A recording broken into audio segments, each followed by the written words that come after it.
He played Chopin while Warsaw burned around him, his fingers moving across piano keys in a radio station as bombs fell, and the world he knew disintegrated into ash and terror. And that was September 1939, the last time Władysław Szpilman would play for an audience that wasn't trying to kill him, the last moment of normal before 6 years of surviving what no human should have to survive. And when you watched The Pianist, you cried at the beautiful cinematography and the moving soundtrack, but what you didn't feel, what no film can make you feel, is the actual weight of hiding in ruins for months. The real texture of starvation that makes your body eat itself. The specific terror of hearing Nazi boots on the floor above you while you hold your breath and pray that silence will save you when nothing else can. You know his story from the movie. From the haunting scene where he plays for the German officer. From the Oscar that Adrian Brody won playing him. But you don't know what it actually felt like to be Władysław Szpilman watching your family board trains to Treblinka, knowing they were going to die. Being pulled from the line at the last second by a Jewish policeman who recognized him and saved his life, while his mother, father, and siblings went to their deaths, carrying that guilt for the rest of his existence because he lived and they didn't, because survival sometimes means witnessing everyone you love disappear while you remain. And there's no music beautiful enough to make that bearable. You felt invisible, forgotten, like the world moved on without you, and nobody noticed you were struggling, like you were screaming for help. But no sound came out, and everyone just kept walking past your pain. You've known hunger, maybe not starvation, but the kind of empty that makes you irritable, that makes you think about food constantly, that makes you fantasize about meals you can't afford or can't access. You've hidden parts of yourself to survive. Your opinions at work, your identity in certain spaces, your pain around people who wouldn't understand. And you felt the exhaustion of that performance, the way it hollows you out to constantly pretend you're something other than what you are. You've lost people maybe not to genocide but to death, to distance, to circumstances that tore them away. And you've carried the guilt of surviving when others didn't, the irrational but persistent feeling that you should have done something, saved them, somehow died with them, instead of continuing without them. You've been alone in rooms full of people, alone in cities full of life, alone in a world that kept spinning while you were frozen in trauma. And you've wondered if anyone would notice if you disappeared, if your absence would matter, if the story of your suffering would ever be told, or if it would just evaporate like you were never there at all. This didn't start with the Holocaust. It started with Władysław being born in 1911 in Poland, becoming one of the most celebrated pianists in Warsaw, playing on Polish radio, living a life where his greatest concern was perfecting Chopin nocturnes, and building his career, where the future looked bright and predictable and safe. And then in one day, in one invasion, in one explosion of Nazi violence, that entire reality evaporated and he became hunted. Not for anything he did, but for the family he was born into. For being Jewish in a world that had decided Jewish meant disposable.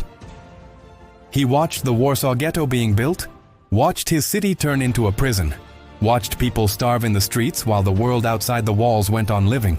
And he kept playing piano in the ghetto cafes because music was the only thing that still made sense. The only language that hadn't been corrupted by the regime that was systematically murdering his people.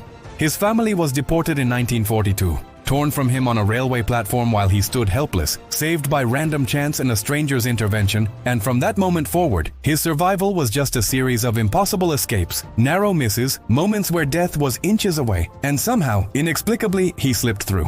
He hid in apartments abandoned by people who'd been murdered, moved from ruin to ruin as Warsaw was destroyed during the uprising, ate whatever scraps he could find, sometimes just a piece of bread, sometimes nothing for days. And his body withered, his weight dropped to barely 90 pounds, his clothes hung off him like fabric on a skeleton.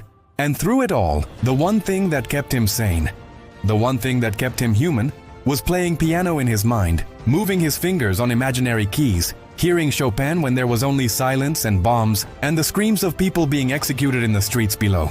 Here's the truth that the film softened, but reality carved into his bones. Władysław didn't survive because he was strong or special or destined. He survived through a combination of luck, help from strangers who risked their lives to hide him, and the sheer biological stubbornness of a body that refused to die even when death would have been easier. And he spent years after the war wondering why he lived when millions died, why his fingers got to touch piano keys again when his family's hands were ash in Treblinka, why he deserved to tell this story when so many stories were silenced forever in gas chambers and mass graves.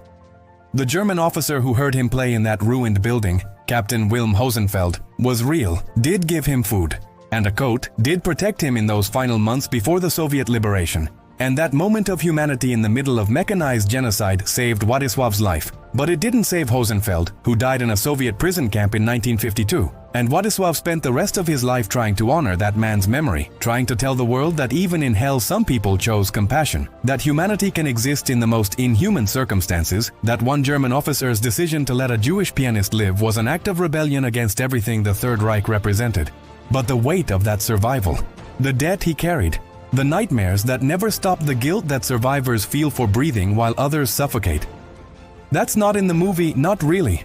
Not in a way that makes you feel the specific texture of waking up every morning and remembering that you're alive because others died, because someone else didn't get the lucky break, because you were pulled from a line or hidden by a stranger or found food on a day when others starved. You can honor real survival by understanding that surviving trauma doesn't mean overcoming it.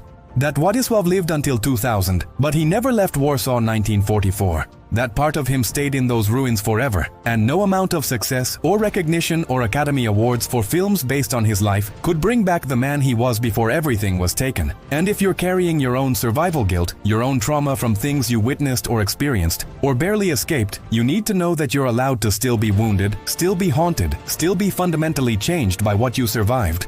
Because surviving isn't the same as healing. And sometimes the bravest thing you can do is admit that you made it through but you're not okay. That you're still here but you're not the same. That your body survived, but something inside you died and you're learning to live as this new person built from the wreckage of who you used to be. Tell your story even if it's painful, even if people don't want to hear it, even if it makes them uncomfortable. Because the world needs witnesses, needs people willing to say, this happened to me, this was real, this is what survival actually looks like. And your testimony matters even if it's not a Hollywood film, even if it doesn't win awards, even if it's just you speaking your truth to one person who needs to hear that they're not alone in their suffering. Seek help without shame. Because trauma changes your brain, rewires your nervous system, makes you hypervigilant and numb and explosive and shut down all at once, and healing isn't about positive thinking or gratitude journals. It's about finding professionals who understand PTSD.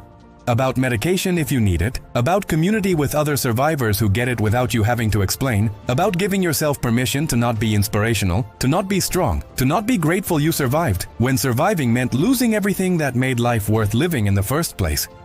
Władysław Szpilman played Chopin while Warsaw burned, survived 6 years of Nazi occupation hiding in ruins and eating scraps, watched everyone he loved disappear into camps he couldn't save them from, was saved by a German officer who died in a Soviet prison before Władysław could thank him properly, returned to Polish radio after the war, and played the same Chopin nocturne he'd been playing when the bombs first fell. Lived a long life filled with music and memory and survivor's guilt that never stopped screaming. Wrote a memoir that became The Pianist decades after his death.